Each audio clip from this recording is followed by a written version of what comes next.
Hey guys, in this next clip, Dr. Kincaid talks a little bit about why faithful and intelligent Protestants don't see the Catholic Church as the true church. Take a look.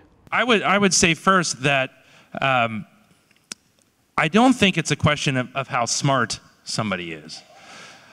And I don't actually think it's a question of the genuineness of their faith either. I know many Protestants who know and love Jesus with the kind of depth that I wish a lot of Catholics had. So I don't think it's as simple as, well, they just have weak faith. What I've found is, and it's kind of mysterious, and maybe John will add some things here, is that it's not so much that there is a stubborn, willful refusal on some. For some, that's probably true, but for many, that's not it. Is that they just haven't come to see it.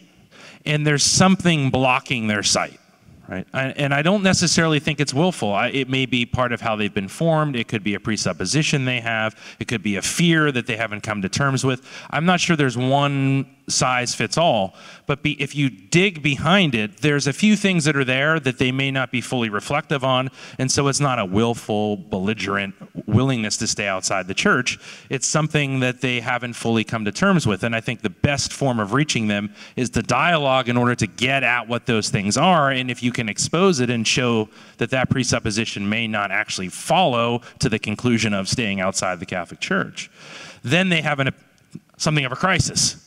And for both John and I, that happened in different ways because you cut beyond what we thought was the case, and then we're left without very good explanations as to why we remain outside.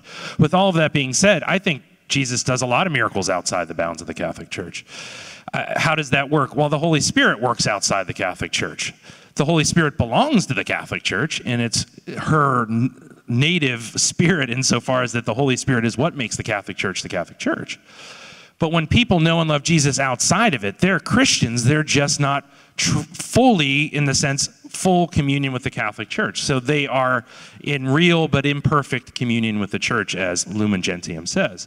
So they're Christians who are in division, and even in the midst of division, the Holy Spirit knows and loves them, uses them to bring other people to himself, yet at the same time there's something imperfect about it because they're not fully brought back to the family. It's almost like there's a family division and they haven't had full reconciliation, but the family ultimately rests in the Catholic Church. Hey guys, if you liked this clip from Dr. Kincaid, check out some of these other clips where our faculty members weigh in on other topics. Thanks for watching.